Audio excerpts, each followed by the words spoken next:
जी नाज़रीन अस्सलाम वालेकुम, मैं हूं आपका मेज़बान अदनान हैदर। इस वक्त मुल्क की जो दखली सूरत हाल है वो शदीद तहफ़्फ़ुज़ात हैं उस पर और शदीद कशीदा सूरत हाल है और एक बड़ा दबाव है पाकिस्तान के बड़े शहरों में, ख़ास तौर पे लाहौर और जो रावलपिंडी इस्लामाबाद का GT रोड है वहाँ पे पिछले कई रोज़ से एहतजाज है, धरना है।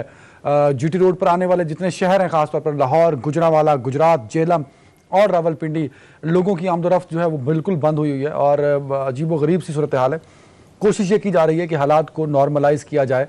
वज़ीर दाखिला शेख रशीद साहब ने मुतअद्दिद बार मुज़ाकरात के लिए कोशिश की कि मामला सेटल डाउन हो सकें। कलदम तहरीक लब्बैक और हुकूमत के दरमियान मामला सेटल्ड नहीं हो पा रहे। अभी जब मैं आपसे बात कर रहा हूँ, अभी भी एक मुज़ाकरात के लिए जो मेरे ज़राए हैं मुझे बताया है कि मुज़ाकरात के लिए लोग मौजूद हैं, हुकूमती नुमाइंदे भी हैं और कलदम तहरीक लब्बैक के लोग भी मौजूद हैं। और इस पर बात करेंगे। आज इसी हवाले से कौमी सलामती कमेटी का इजलास भी हुआ जिसमें तीनों अफवाज के सरबराहान, मुसल्लह अफवाज के सरबराहान, DGI, DGIB, FIA के लोग और प्राइम मिनिस्टर साहब ने इसको चेयर किया था। वो भी ख़ास तौर पे मुल्क की जो दाखिली सूरत हाल है उस हवाले से और जो एहतजाज हो रहा है कलदम तहरीक लब्बैक का उस हवाले से थी। इस पर बात करने के लिए मुझे दो सीनियर तज्ज़ियाकारों ने ज्वाइन किया है। जनरल लोधी साहब, एंड वेलकम इन शो, और जनरल अमजद साहब, sir warm welcome both of you. General Amjad साहब, मैं ज़रा आपकी इजाज़त से जनरल लोधी से पूछना चाहूँगा। जनरल साहब, बड़ा इंपॉर्टेंट है आजकल जो सूरत हाल चल रही है, आप बताइएगा कि गवर्नमेंट अभी तक नाकाम क्यों है सर? और आज तो जो तीन मुतालबात कलदम तहरीक लब्बैक की जानिब से आए थे जिसमें साद रिजवी को छोड़ने का था, एक मुतालबा था, तमाम जो केसेस हैं उनको ख़त्म करने का मुतालबा था और तीसरा मुतालबा उनकी जानिब से था कि हमें कलदम करार दिया गया उसको ख़त्म किया जाए। तो आज गवर्नमेंट ने वाज़ेह तौर पर कह दिया है कि साद रिजवी को नहीं छोड़ेंगे। एक गवर्नमेंट ये भी कर दें कि उसको ना छोड़ने की बड़ी वजह क्या है सर? दो चीजें आपके लिए। ये बहुत शुक्रिया। देखिए, पहली बात तो ये कि मैं समझता हूँ कि बहुत अच्छा हुआ कि ये नेशनल सिक्योरिटी कमेटी का इजलास हुआ, क्योंकि ये ऐसा कौमी मसला था जिसको फौरी तौर पे हल करने की जरूरत है। और वहाँ से जो बयानिया है उससे भी लगता है कि वो अच्छी डायरेक्शन उसने ली है। वो बात के दरवाजे भी खुले रखेंगे लेकिन साथ साथ गवर्नमेंट के कायम करने की भी बात की है।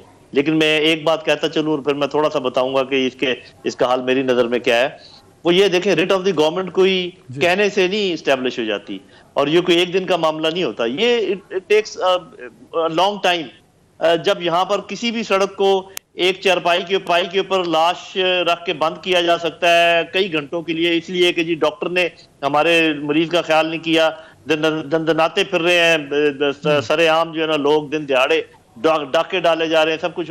तो ये आपको अपनी पुलिस, आपको अपना प्रोसिक्यूशन सिस्टम, आपको अपना अदालती निज़ाम, इन सबको ठीक करना पड़ेगा, तब जाके कभी writ of the government establish होगी। वरना ये जैसे ये एक एडहॉक अरेंजमेंट है कि जी पुलिस से नहीं हुआ तो रेंजर्स को बुला लिया, रेंजर्स से नहीं हुआ तो फौज को बुला लिया। तो ये बात। अब इसको करना कैसे, क्योंकि present situation is very alarming. मेरे ख्याल में सबसे पहले आप पॉलिटिकल कंसेंसस पैदा करें, एकदम ऑल पार्टीज जो लीडरशिप है उनको बुला के उनको बताएं जो आप कह रहे हैं ना कि जी इनके पीछे वो लोग हैं और हमने सोशल मीडिया पे ये मालूम किया है और फंडिंग इनकी उधर से आ रही है। ये ज़बानी कलामी के बजाय उनको इन कैमरा बताएं कि ये देखें शाहिद। उसके बाद रिलीजियस कंसेंसस पैदा करें, क्योंकि इस पूरी तारीख ने लबादा उड़ा हुआ है एक रिलीजन का और वो आगे लाए हुए लोगों को। तो सारे उलमा को बुलाएं, उनको सामने भी ये चीज रखें और उनसे ये फतवा लें कि इस किस्म के मामला जो है जिसमें सड़कें बंद करना सब कुछ, ये गैर इस्लामी है। क्योंकि अगर ये आप कहें या जनरल शोएब कहें या मैं कहूं तो वो बात इस तरीके से नहीं मानी जाएगी। उसकी ऑथेंटिक सोर्स से ये बात जो है ये आनी चाहिए। फिर एक बात का ख्याल रखना बहुत जरूरी है कि ये एक ग्रुप है जिसमें मुख्तलिफ किस्म के लोग हैं। इसमें ऐसे नौजवान भी हैं जो कि हजूर सल्लल्लाहु अलैहि वसल्लम की मोहब्बत से सरशार आगे आए हुए हैं, उनको और किसी चीज का पता नहीं है। ऐसे लोग भी हैं जो मिसगाइडेड हैं और ऐसे लोग भी हो सकता है जिनको पैसे शैसे दे के लाया गया हो। लेकिन इसके अंदर मिसक्रिएंट्स भी हैं, इसके अंदर दुश्मन के अनासर भी हो सकते हैं। एक बात तो यह है कि लीडरशिप पूरी की पूरी जिम्मेदार है। जितने अभी लोगों की शहादतें हुई हैं उनको किसी सूरत किसी मुज़ाकरात के नतीजे में इस दफा छोड़ना नहीं चाहिए, क्योंकि हर दफा आप ये करके दोबारा जो है ना इनको अपने ये 5-6 महीने के बाद दोबारा आ जाते हैं। सब काम करने वाले हैं जिनका मैंने जिक्र किया है, तब जाके बात आगे बढ़ेगी। इतना आसान नहीं है इसका हाल जो है। मैंने जनरल अमजद शोएब साहब से कुछ ही मिनट पहले रिक्वेस्ट की थी कि मुझे मेरे शो के लिए टाइम दें। जनरल साहब, बहुत बहुत शुक्रिया कि आपने बिल्कुल नेक ऑफ द टाइम मेरे लिए टाइम स्पेयर किया सर। मैं अपनी कौम को बड़े मतलब बताना ये चाहता हूं कि हम रोज पॉलिटिशियन बुलाते हैं और पिछले 5 दिन से तमाम पार्टीज के पॉलिटिशियन बैठ के लड़ रहे हैं। जो बात जनरल नईम लोधी कर रहे हैं ना, ये किसी सियासतदान ने नहीं की, ना मेरे शो में की। रोज हम 4-5 टॉक शो देख रहे होते हैं, किसी टॉक शो में किसी पॉलिटिशियन ने ये बात नहीं की। जनरल अमजद शुएब साहब से रिक्वेस्ट मैंने यही की, इसीलिए की कि जो जनरल लोधी बात कर रहे हैं, इसी से मिलती जुलती बात जनरल अमजद शुएब साहब ने मेरे एक दोस्त के शो में की। तो मैंने स्पेशल रिक्वेस्ट की कि ये बड़ी इंपॉर्टेंट बात है कि पॉलिटिकल कंसेंसस डेवलप होना चाहिए, पार्लियामेंट को इसको ऑन बोर्ड करना चाहिए। अफसोस की बात यह है कि रिटायर्ड जनरल, तज्जियाकार और सहाफ़ी जो बात कर रहे हैं, काश हमारे सियासतदान अपनी सियासत चमकाने के बजाय इस नाजुक सूरत हाल में वो जो ज़रूरत है इस वक्त की उसको करें। जनरल साहब, वो इस मसले का हल क्या है जनरल अमजद शुएब साहब? और साथ में साद रिजवी को ना छोड़ने की जो जिद है, क्या ये ठीक है गवर्नमेंट की? 2 चीज़ें आपके लिए सर। देखिए, गवर्नमेंट को 2-3 चीजें करनी चाहिए। जहां तक साद रिजवी का ताल्लुक है, वो अब अदालती मामला बन चुका है। लाहौर हाई कोर्ट ने 2 दफा उसको छोड़ने के लिए कहा है, तो उसकी डिटेंशन जो है वो गैर कानूनी है और फेडरल गवर्नमेंट गालिबन अपील में चले गई है सुप्रीम कोर्ट के पास। तो अब वो तो अदालती फैसले पे उसका इन्हसार है कि अगर अदालत फैसला करे उसको छोड़ दें। लेकिन जो इसमें सारा देखने की चीज है वो ये है कि ये किसी एक पार्टी का मसला नहीं। कल अगर किसी और पार्टी की, पीपल्स पार्टी की गवर्नमेंट हो और फिर फ्रांस में या यूरोप के किसी मुल्क में फिर कोई ऐसा वाकया हो जाए, तो इसका मतलब है ये लोग फिर बाहर निकल आएंगे। अब सारी दुनिया को तो रोका नहीं जा सकता इस मामले में। आप एहतजाज कर सकते हैं, आप हर तरह के बाकी मामलात कर सकते हैं, लेकिन लाजमी बात है कि ये एहतजाज जो आज किया जा रहा है इनकी तरफ से, उसकी रेलेवेंस उससे नहीं है। तो जरूरत होगी कि तमाम पार्टियां ऑन बोर्ड हों और वो पार्टी काम करें कि मिलके इसके ऊपर सोचें। और उसका तरीकाकार ये है कि एक पार्लियामेंट्री कमेटी निगोशिएशंस के लिए मुकर्रर की जाए। वो हुकूमत की या जो भी कल जिसकी भी हुकूमत हो, उसकी रिट का पूरा ख्याल रखते हुए कि हुकूमत की रिट कंप्रोमाइज नहीं करनी, वो मुज़ाकरात इनसे करे और तय करे कि आइंदा का लाअमल क्या है। इसमें वो लाजमन आपको 2-3 डिमांड्स देंगे जिसमें वो कहेंगे ये मुकदमात वापस लें, सबको छोड़ दें। ये वो चीज है जिस पे आके मामला रुकेगा। लेकिन अगर आपका नेशनल कंसेंसस होगा, पार्लियामेंट की तरफ से ये मैसेज जाएगा कि वो नहीं छोड़े जा सकते क्योंकि उससे हुकूमत की रिट कमजोर होती है। और ये नैनी केस जिन लोगों को सजा दिलवानी है, वो तो दिलवानी आपने सजा, वो कातिल, आप उनको कैसे छोड़ सकते हैं कातिलों? तो इस वजह से वो फिर उनके लिए कोई रास्ता नहीं रहेगा, क्योंकि आज उनको लगता यूं है कि ऑपोजिशन के अंदर कोई उनके लिए सॉफ्ट कॉर्नर है, जबकि हुकूमत अकेली है। मुज़ाकरात जो है वो बड़े मुश्किल तरीके से। नहीं जनरल साहब, यहाँ थोड़ा सा मेरा अपना भी एक पॉइंट ऑफ व्यू है। अगर पार्लियामेंट में या पॉलिटिकल कंसेंसस की बात हो, जो जनरल नईम लोधी साहब भी फरमा रहे हैं सर, उसमें अपोजिशन बैकफुट पे चली जाए, वो गवर्नमेंट के साथ ही खड़ी ना हो, क्योंकि 3 सालों में, 3.25 सालों में गवर्नमेंट ने कहीं भी अपोजिशन को ऑन बोर्ड नहीं लिया, तो अपोजिशन क्यों ऑन बोर्ड आएगी इस मामले में हुकूमत के साथ?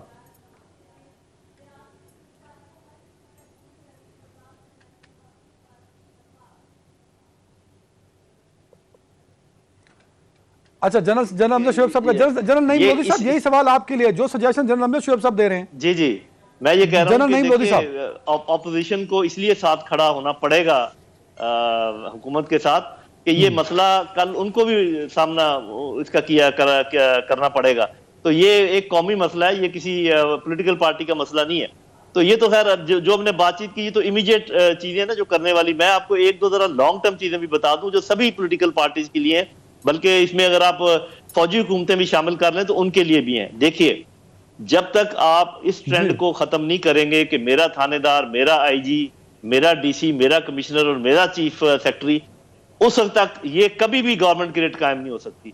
आपने अदारों को तोड़ फोड़ दिया है, आपने उसके अंदर मदाखलत कर करके उनके बिल्कुल उनको चिकनाचूर कर दिया है। ना पुलिस रही है, ना ब्यूरोक्रेसी रही है उस तरीके से। इनको आप अपना काम करने दें, इनको आप आजादी दें, इनके टेन्योर पक्के करें, इनको मेरिट के ऊपर इनकी पोस्टिंग करें, मेरिट के ऊपर इनकी आप प्रमोशंस करें। देखें ये किस तरीके से डिलीवर करते हैं। जब तक आप ये नहीं करेंगे, जनरल नईम लोधी साहब, टाइम कम है मेरे पास, इज इट पॉसिबल कि ब्यूरोक्रेसी की जो अपॉइंटमेंट्स हैं वो ऑन मेरिट हो सकें सर? अगर ये पॉसिबल नहीं है, अगर ये पॉसिबल नहीं है तो फिर दूसरा जुमला मेरा सुन ले, फिर इस किस्म के जो मामलात हैं इनको रोकना भी पॉसिबल नहीं। फिर आप जा रहे हैं नीचे की नीचे, और खुदा ना खास्ता ये state is at a very great peril, it is in very big danger. मैं भी अब जा रहा हूं। अच्छा जनरल नईम लोधी साहब, सर बिल्कुल ये आखिरी सवाल सर एक सवाल का जवाब दे दीजिए जल्दी से। गवर्नमेंट ने इस मामले को संभालने में कहां गलती की है आपकी नजर में? आखिरी सवाल है सर ये आपसे। जी, गवर्नमेंट ने इसको लंबा करने इसकी वो समझे ही नहीं कि ये कितना सीरियस मामला है। जब पहले दफा ये निकले थे और उसके बाद जब उनके साथ मुआहदे हुए और फिर ऐसे बातें मान ली गई जो कि आप पूरी नहीं कर सकते थे और कंसेंसस के साथ नहीं आपने ये काम किया, तो वही जो हम कह रहे हैं कि ना पॉलिटिकल कंसेंसस हुआ, ना ये रिलीजियस कंसेंसस हुआ, ना आपने कोई दिल लगाकर इनको लेकर गए अदालतों में, ना दिल लगा के आपने इनके खिलाफ कोई कार्रवाई की। अब तक तो बहुत पहले इनके लीडरशिप के खिलाफ अच्छे मुकदमे कायम करने चाहिए थे जो कामयाब होते। बहुत पहले आपको पता लगाना चाहिए था जो लोग इनके पीछे हैं, जो फंडिंग कर रहे हैं, उनको नीस्तो नाबूद करने की जरूरत थी। जो दुश्मन के एलिमेंट इसके अंदर है उनको करारे वाकई जगह तक पहुंचा देना चाहिए था। अब तक जिनके पास फायर आर्म्स थे और उन्होंने गोली चलाई है, उनको किसी ना किसी तरीके से जवाबी कार्रवाई करके उन पर भी उनको गोली से मार देना चाहिए था। कुछ भी नहीं किया भाई, एक काम भी नहीं किया। तो ये कैसे मैं कहूं कि क्यों कामयाब नहीं हुए? अगर एक भी ऐसा स्टेप लिया होता कामयाबी वाला तो मैं कहते कि इसलिए कामयाब नहीं हुए। बिल्कुल सही, बहुत शुक्रिया जनरल नईम लोधी साहब एंड जनरल हमजा शोएब साहब वक्त देने के लिए। नाज़रीन, तो ब्रेक के बाद पाकिस्तान और अफगानिस्तान का मैच जो कि जारी और सारी, और कहीं ना कहीं हमारे जज्बात जो हैं और हमारी ग्रिप जो है अफगानिस्तान की मैच पे वो बड़ी स्ट्रांग भी है। और इस वक्त इस दफ़ा का जो वर्ल्ड कप है T20 का, पाकिस्तान की अब तक की परफॉर्मेंस को देखते हुए लगता है कि we are very strong in this event. Break के बाद जरा क्रिकेट पे, T20 वर्ल्ड कप में पाकिस्तान की पोजीशन पे और आज का जो मैच हो रहा है उस पर बात करेंगे।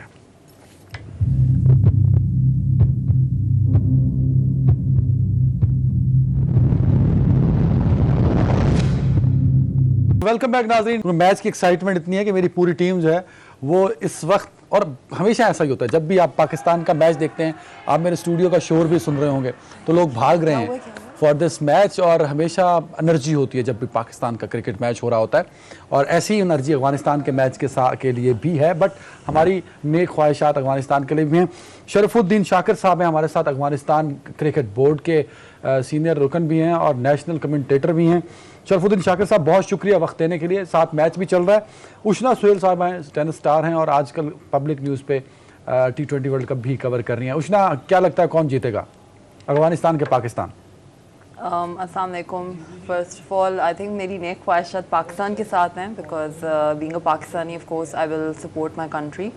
तो बहुत ही कांटेदार सिचुएशन है, but let's hope for the best we hope. Sharafuddin Shakir साहब, अगर आपको आवाज आ रही है, क्या लगता है अभी की जो सिचुएशन है कौन जीतेगा, पाकिस्तान या अफगानिस्तान?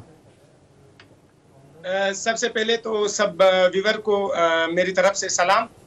जबरदस्त क्रिकेट हो रहा है और ऐसे क्रिकेट होना चाहिए, क्योंकि दोनों रिलेटेड, क्योंकि वहाँ हमसाया कंट्रीज है और अफगानिस्तान की आखिर में क्रिकेट बहुत अच्छी हो गई है। और अल्हम्दुलिल्लाह आज का जो मैच है डू एंड डाई, हम लोगों का तो ये नजर है कि अफगानिस्तान जीत जाएगा इंशाल्लाह, क्योंकि यहाँ पर अगर देखा जाए तो 10 बालों पे 18 स्कोर है, तो सब कुछ हो सकता है और क्रिकेट में। और ये जबरदस्त मैच है। सबसे अच्छी बात जो है वो क्रिकेट अच्छी हो रही है। हिंदुस्तान और पाकिस्तान के दरमियान जब मैच हुआ है, न्यूजीलैंड और पाकिस्तान के दरमियान जो मैच हुआ है, लेकिन अफगानिस्तान और पाकिस्तान के दरमियान जो मैच हुआ है, दुनिया को ये जरूर हम बताना चाहते हैं कि अफगानिस्तान के क्रिकेट इतने जबरदस्त है कि न्यूजीलैंड और हिंदुस्तान के जितनी ज्यादा क्रिकेट है वो नहीं कर सकते कि पाकिस्तान का इस तरह मुकाबला करे। लेकिन अफगानिस्तान अभी देखो डू एंड डाई मैच है, 9 गेंदों पे 12 स्कोर चाहिए, लेकिन जबरदस्त मैच है। सर ये भी तो हो सकता है कि पाकिस्तान जीत जाए, शरफुद्दीन शाकिर साहब, क्योंकि मैच में अभी 9-12 का फिगर आ रहा है, तो इसका मतलब है कि पाकिस्तान की ग्रिप ज्यादा मजबूत होगी आज के मैच में, अभी की सूरत हाल में। अभी जो चक्कर लग गया तो आपका ग्रिप थोड़ा मजबूत हो गया है, लेकिन इससे पहले आप बहुत प्रेशर में थे। आपके जब आखिरी विकेट गिर चुका था तो आप लोगों का सब कुछ चला गया, लेकिन इस चक्के से आप लोगों का प्रेशर थोड़ा कम हो गया। बिल्कुल ठीक है। अफगानिस्तान के प्लेयर्स का कॉन्फिडेंस लेवल जो है बड़ा अच्छा है, पिछले मैच में भी और आज भी, और हम चाहते हैं कि इस तरह की पॉजिटिव क्रिकेट जो है वो होती रहनी चाहिए। आप हमारे साथ ही हैं। उसने सुहेल साहिबा, मैच जो है वो कभी पाकिस्तान के पास आ रहा है, कभी अफगानिस्तान की तरफ जा रहा है, लेकिन अच्छी बात यह है जो शरफुद्दीन शाकिर साहब ने भी कही कि जब पाकिस्तान खेलता है तो लोगों को एंटरटेनमेंट मिलती है। उष्णा साहिबा ji definitely I think it's a very exciting game, और जैसे हम देख रहे हैं कि वंस अगेन पाकिस्तान और अफगानिस्तान ने जो मेन डैमेज किया वो लास्ट 5 ओवर्स में था अपनी बैटिंग में, and they hit some amazing sixes and fours. तो अभी the situation is very tight, but let's hope, firstly being a Pakistani athlete and a Pakistani, मेरी दुआएं पाकिस्तान के साथ है, and as we can hear the crowd shouting, तो I hope कि शरफुद्दीन शाकिर साहब की तरफ जा रहा हूं। शरफुद्दीन शाकिर साहब, मेरे पास स्क्रीन नहीं है सामने, बट मेरे न्यूज रूम का शोर मुझे बता रहा है कि शायद पाकिस्तान मैच जीत रहा है। हमारी धड़कनें हर बात पे तेज हो रही, तो जीत आपकी तरफ ज्यादा हो गई, तो हम क्या कह सकते हैं, बस जबरदस्त क्रिकेट। सर आप आज हमें बेस्ट विशेस दीजिए, मुबारकबाद हमें दीजिए। तो सब अभी मैच बाकी है, एक चक्का और भी बाकी है कि चक्का लग जाए या ना लग जाए। लेकिन क्रिकेट जबरदस्त हुआ है। सबसे पहले मैं ये कहूंगा कि दोनों ममालिक के दरमियान जो क्रिकेट की रिलेशनशिप है बहुत जबरदस्त है, और ऐसे क्रिकेट होना चाहिए, ऐसे रिलेशनशिप होना चाहिए, क्योंकि क्रिकेट जो ये मुल्कों को एक जा कर रहे हैं और आवाम को इकट्ठा कर रहे हैं, दोनों के दरमियान रिलेशनशिप को अच्छा कर रहे हैं, तो ऐसा क्रिकेट होना चाहिए। एक बार नहीं, बार बार हो रहा चाहिए। लेकिन के साथ या ये तो चक्का हो गया, लेकिन मैच तो आप लोगों को मुबारक, और हम क्या कह सकते हैं।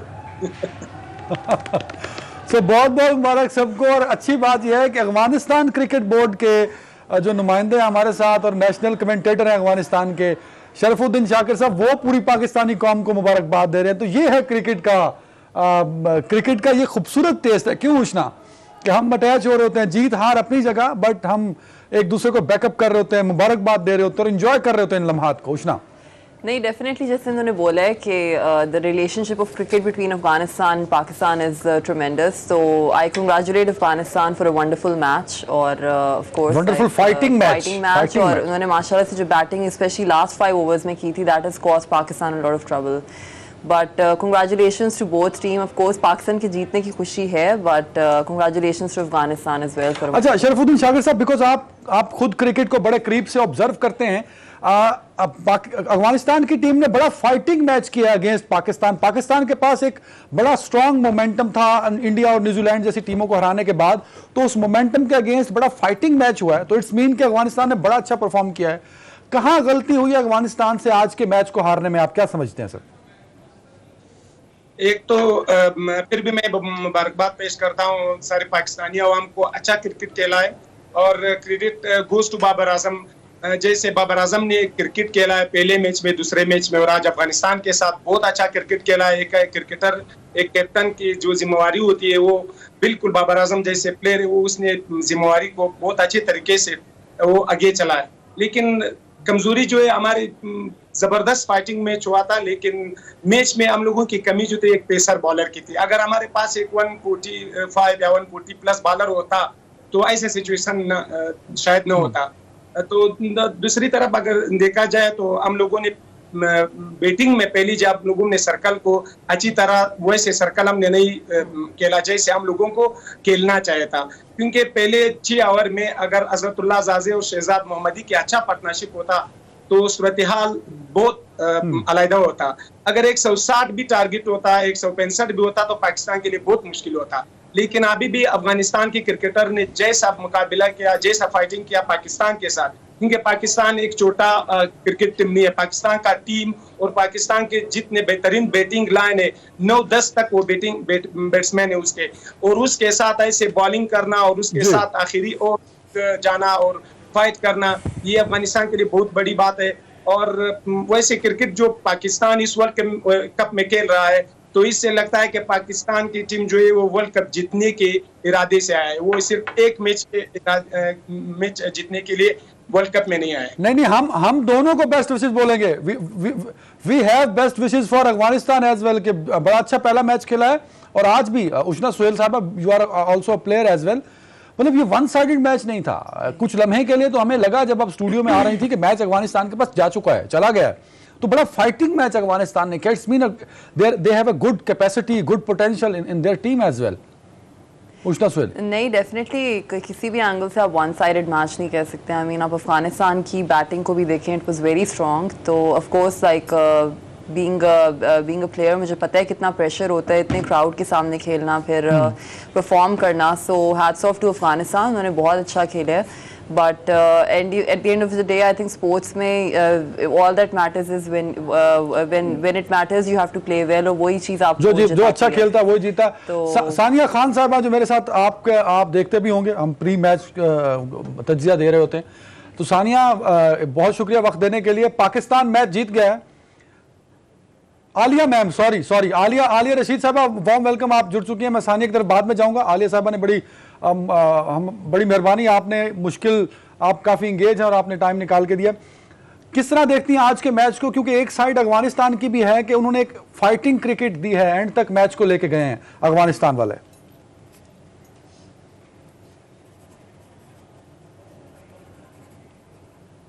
आलिया रशीद साहबा,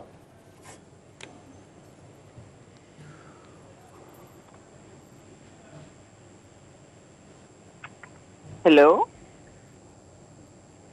जी आलिया मैम, आपको आवाज आ रही है मेरी? जी अब आ रही है आपको आवाज? आलिया रशीद साहबा से हमारा जब दोबारा रब्ता होता है तो ऐसा मुझे बताइएगा। अच्छा, मैं शरफुल्लाह शाकिर साहब आपकी तरफ आना चाहूंगा। आपके आखिरी ओवर्स में जो कैच ड्रॉप हुआ है और जो मिसफील्ड हुआ है, उसको आप किस तरह देखते हैं? क्या उसने डैमेज किया है ओवरऑल मैच के रिजल्ट को आज के अफगानिस्तान की साइड से? बिल्कुल लादन भाई, अगर देखा जाए तो यहाँ पे मिस फील्डिंग का ही नहीं। वो जो क्रिकेट में होता है कि जो अच्छे कैचेस पकड़ते हैं तो वो मैच भी जीत जाते हैं, लेकिन हमने कई मैच ड्रॉप किए तो मैच कैचेस जो ड्रॉप किए तो इसलिए हमारे मैच थोड़ा आपकी ग्रिप ज्यादा मजबूत हो गया वो ड्रॉप कैचेस की वजह से। अगर वो 2-3 कैच हम लोगों ने पकड़ते तो यहाँ पे दूसरा सिचुएशन होता। नवीन उल हक ने बाबर आजम का जैसे पॉइंट पे कैच ड्रॉप किया तो उसके बाद राशिद ने खुद उसको बोल कर दिया, और दूसरा कैच वैसे जो ड्रॉप हुए, कैचेस ड्रॉप हुए, तो कैचेस मिस फील्डिंग की वजह से तो आप लोगों को स्कोर आ रहा था। अगर मिस फील्डिंग ना होता तो शायद नतीजा दूसरा होता। तो सबसे अच्छी बात यह है कि हम लोगों ने फाइट किया, जबरदस्त फाइट किया, तो आखिर तक हम लोगों ने मैदान नहीं छोड़ा। हम लोगों ने मैच आपको दिया नहीं है, आप लोगों ने छीन के लिया है। तो एक छीनना है और एक देना है, तो हम लोगों ने आखिर तक मैच आपको दिया नहीं, आप लोगों ने छीन लिया, तो अच्छी तरह से छीन लिया, बेहतरीन क्रिकेट किया। जब बेहतरीन क्रिकेट होता है तो वो क्रिकेट भी, वो मैच भी जीत जाता है। अच्छा, आलिया रशीद साहबा, वार्म वेलकम इन शो। बड़ी माजरत, पहले राब्ता मुनक़ता हुआ हमारा। आज के मैच पे अगर कमेंट कर दें आप, पाकिस्तान ने एक फाइटिंग क्रिकेट दिया है, एक अच्छा मैच अफगानिस्तान की जानिब से अच्छी क्रिकेट देखने को मिली है, और पाकिस्तान की जीत पे आप क्या कहेंगे? जी देखिए, ये एक्सपेक्टेड तो था, क्योंकि पूरी कौम जो है हमारी वो पहले से ही परेशान थी कि इन्होंने 190 बनाए थे स्कॉटलैंड के खिलाफ। तो जितने जारहाना अंदाज में ये खेलते हैं, उनको रोकना जो है वो मुमकिन नहीं होता। लेकिन आज तारीफ बहुत करनी पड़ेगी हमारे जो बॉलर्स हैं, खास तौर पे जो नई गेंद के साथ शाहीन शाह अफरीदी करते हैं बॉलिंग। उसके बाद जिस तरह विकेटें ली, धड़ाधड़ 6 विकेटें गिरने के बाद 76 पे जो इनका वापस आना है 13वें ओवर से, ये बहुत ही अमेजिंग है। और इनकी पार्टनरशिप जो है वो लगी गुलबदीन की और नबी की, तो वो एक पार्टनरशिप थी जो एक्चुअली मैच को बना गई उनकी तरफ से, और पाकिस्तान बड़ी मुश्किलों से ये मैच जीता है। मेरा ख्याल है हमें ये जरूर देखना पड़ेगा कि कहाँ पे हमारी कमजोरियां हैं। अभी हम सेमीफाइनल के लिए इंशाल्लाह थ्रू कर जाएंगे, मगर आगे 2 जो मैचेस हैं वो छोटी टीमों के साथ हैं, स्कॉटलैंड और नामीबिया के साथ। तो मेरे तो ये सजेशन होगी मैनेजमेंट को कि ये हैदर अली और वसीम जूनियर को जरूर हफीज और हसन अली की जगह ट्राई करें, क्योंकि एक तो ये कि आप सेफ हैं, आप सेमीफाइनल में पहुंच गए ऑलमोस्ट, और दूसरा ये कि हफीज की भी बैटिंग में परफॉर्मेंस जो है वो बहुत क्वेश्चनेबल है, और हसन अली ने भी आज जिस तरह की बॉलिंग की है, लग रहा था उनका कोई गेम प्लान मुझे नजर नहीं आ रहा था।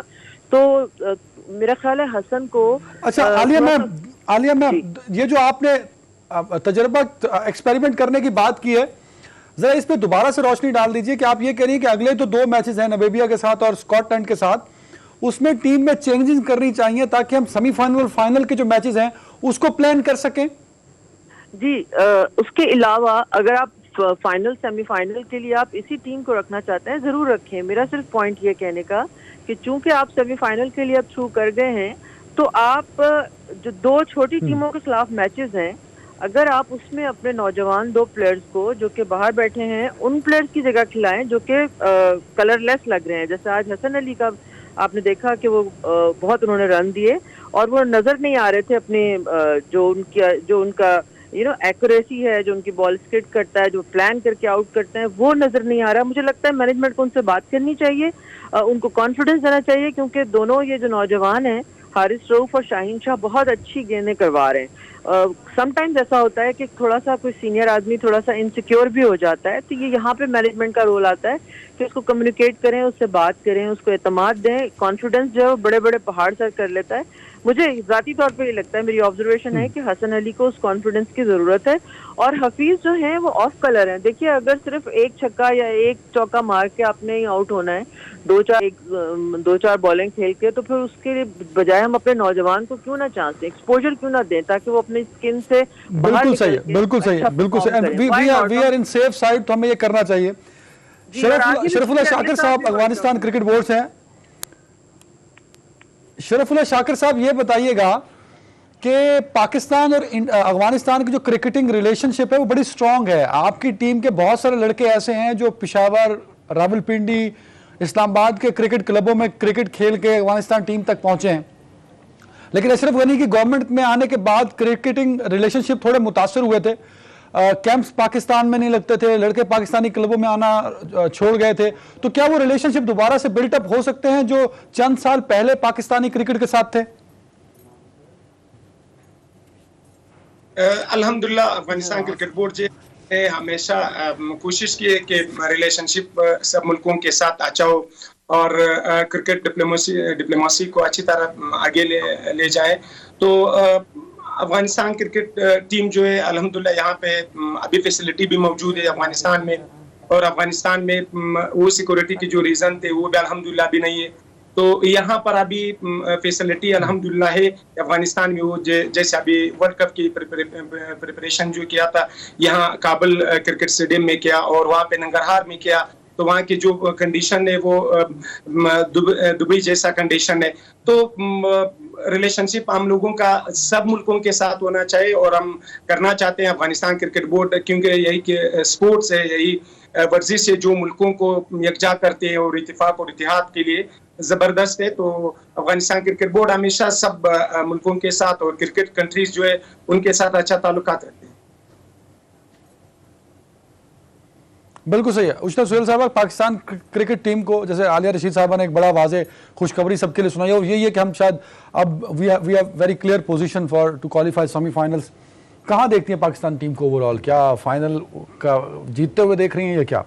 नहीं, जैसे I think Pakistan cricket team ने अपने मैचेस निकाले हैं। If you talk about India versus Pakistan, New Zealand versus Pakistan, और जिस तरह का प्रेशर उन्होंने हैंडल किया, स्पेशली आज के मैच में भी, लाइक कोई एंड पे जाकर कोई शॉट उम्मीद नहीं थी कि Pakistan will win, but the way they handle the pressure, I think 10 out of 10 marks for them. They have a very good chance of winning this championship. और अब बात, आई think it's not about proving कि पाकिस्तान किस team से बेहतर है, because Pakistan is already proven कि वो काफ़ी सॉलिड टीम से बेहतर है, बट अब बात प्रेशर को हैंडल करने की है। तो सेमीफाइनल फाइनल का प्रेशर ऑफ कोर्स एक फ़र्क किस्म का प्रेशर है, बट इंशाल्लाह ताला वी होप कि आलिया रशीद साहिबा, करें। और आई नो ये बहुत अर्ली है सवाल पूछ रहा हूं मैं आपसे, बट अगर अब पाकिस्तानी ग्रुप में जो 2 टीमें सेमीफाइनल्स में जा रही हैं, वो कौन सी लगती हैं आपको कि कौन सी वो 2 टीम्स हो सकती हैं? बी ग्रुप की बात करो, पाकिस्तान के ग्रुप के। देखिए, संडे को जो मैच इंडिया और न्यूजीलैंड का है वो बहुत टक्कर का मैच होगा, और उससे जो है वो अंदाजा हम लगा सकेंगे कि, क्योंकि देखिए हमारे 4 पॉइंट्स थे इस मैच से पहले, और इनके अफगानिस्तान के भी 4 पॉइंट थे। इनका जो नेट रन रेट है वो बहुत प्लस में था। तो अब हमें उन दोनों टीमों को देखना होगा कि उनमें से कौन जीतता है और कौन आगे आता है। और मेरा ख्याल है इंडिया के चांसेस ज्यादा हैं, क्योंकि ये कंडीशन हमें सूट करती हैं। पाकिस्तान और इंडिया को यहाँ से जाना चाहिए और वहां से इंग्लैंड और ऑस्ट्रेलिया को आना चाहिए। और मुझे ऐसा लगता है कि इंग्लैंड की टीम बहुत ही जबरदस्त है, उनको मैं यकीनन फाइनल में देख रही हूँ। और यहां से पाकिस्तान और इंडिया में से किसको देख रही हैं आप? बड़ा फेयर तज्जिया होता है। आप, मुझे याद है, बड़ी माजरत के साथ मेरा सवाल लंबा हो रहा है, पिछले वर्ल्ड कप में आप मेरे प्रोग्राम में थी और आपने कहा था इंडिया स्ट्रांग, और इंडिया वाकई जीत गया था। हाँ, लेकिन इस दफा मुझे पाकिस्तान ज्यादा स्ट्रांग लग रहा है। ये पाकिस्तान की जो टीम है ना, इसका जो बैलेंस है वो बहुत अच्छा हो गया है, और मैं तो शुक्र अदा करती हूँ कि ये टीम जो है, जो पहले अनाउंस की थी वो वाली टीम नहीं थी, और ये उन्होंने एक्सपीरियंस को भी बीच में लेके आए, क्योंकि एक कॉम्पोजिशन आप देखें ना बनी हुई है जो ऊपर से, कि टॉप ऑर्डर भी आपका अच्छा चल रहा है, मिडिल ऑर्डर में जो आपका इशू था वहाँ पे तजुर्बाकार शोएब मलिक आए, हफीज ऑलरेडी मौजूद थे, फिर नीचे आसिफ अली का इंडक्शन हुआ, और आज भी देखें आसिफ अली ने 4 छक्के लगा के हमें जितवाया, फिनिश किए 7 बॉलों पहले, तो ये बहुत बड़ा कंट्रीब्यूशन है। और यहाँ पे आसिफ अली पे मैंने भी बहुत क्रिटिसाइज किया है, और मेरा ख्याल है कि ये कोई ऐसी चीज नहीं है, अगर कोई अच्छा खेलेगा पाकिस्तान के लिए तो हम उसकी तारीफ भी करेंगे, और आसिफ अली आज हर किस्म की तारीफ से मुस्तहक है, क्योंकि आज वो ना होते तो शायद हम और थोड़ा सा मैच जो है वो क्लोज चला जाता, फंस जाता, लेकिन उन्होंने कमाल किया है। और पावर हिटर्स की एक जो इम्पोर्टेंस है T20 में, बहरहाल उसको जहन में रखते हुए, क्योंकि हमारा अगले साल भी वर्ल्ड कप है, उससे अगले साल भी वर्ल्ड कप है, मेरा ख्याल है हमारे जो 1-2 प्लेयर्स हैं, जैसे सुहेब अनफॉर्चुनेटली जो नई टीम के साथ जा सके, उनको इन एक पावर हिटर की आपको बीच में बड़ी सख्त जरूरत है। फखर का भी आप देख रहे हैं जो कि आसिफ ने फिल कर दी है जी। तो अब ये अच्छा, आलिया रशीद साहबा, मैं जरा अब जरा वर्ल्ड कप से हट के जो क्रिकेटिंग रिलेशनशिप है खास तौर पे अफगानिस्तान के साथ, शरफुद्दीन शाकिर साहब मेरे साथ मौजूद हैं अफगानिस्तान क्रिकेट बोर्ड से। मेरा एक पर्सनल ऑब्जर्वेशन ये है, आप उसको इंडोर्स करेंगे यकीनन, कि अफगानिस्तान के कई लड़के ऐसे हैं जो पाकिस्तानी क्लबों से अफगानिस्तान की नेशनल टीम तक गए हैं और इंटरनेशनल खेले वो, लेकिन कुछ अरसे से क्रिकेटिंग रिलेशनशिप अच्छे नहीं रहे अफगानिस्तान के साथ। हम किस तरह अच्छे रिलेशनशिप बिल्ड कर सकते हैं? बिकॉज अब की बार अफगानिस्तान क्रिकेट बोर्ड चाहता है कि कुछ अच्छे रिलेशनशिप पाकिस्तान से हों, पाकिस्तान के क्लबों से, पाकिस्तान की क्रिकेट से अफगानिस्तान को बेहतर फायदा हो सके। देखिए, जितनी क्रिकेट हम एक दूसरे के साथ खेलेंगे उतना ही फायदा होगा, दोनों को फायदा होगा, इसमें कोई शक नहीं है कि बहुत सारे प्लेयर्स जो हैं, इसमें राशिद भी शामिल हैं, ये पेशावर में खेलते रहे हैं, बहुत से यहाँ पैदा हुए हैं, पले बड़े हैं और यहीं से गए हैं, और उसके अलावा राशिद लतीफ ने बड़ा काम किया है, इंजमामुल हक भी कोच रहे हैं उनके, तो पाकिस्तान तो उनके साथ हमेशा कोऑपरेटिव रहा है। और समटाइम्स ऐसा भी हुआ है कि उन्होंने भी हमारे यहाँ आने से हालात की वजह से रिफ्यूज किया एक आध दफा। तो हम जितना एक दूसरे के साथ खेलेंगे, बायलैटरल सीरीज हमें खेलनी चाहिए, यकीनन उससे फिर आपकी जो क्रिकेटिंग टाइज हैं वो बहुत इंप्रूव होंगी, प्लेयर्स को भी एक्सपोजर मिलेगा। अब ये दोनों बोर्ड्स का मामला है कि वो आपस में बैठ के इस चीज को तय करें कि कहाँ आपको ऐसी विंडो मिले जहाँ पे आप देखिए, जब तक बायलैटरल बड़ी सीरीज आप नहीं खेलते ना, तब तक बायलैटरल सीरीज का तज्जिया है शरफुद्दीन शाकिर साहब से आलिया रशीद साहबा के इस मशवरे पे इस जो इनकी तजवीज़ है। ब्रेक के बाद ज़रा रिस्पॉन्स लेता हूँ, ब्रेक ले रहे हैं नाज़रीन।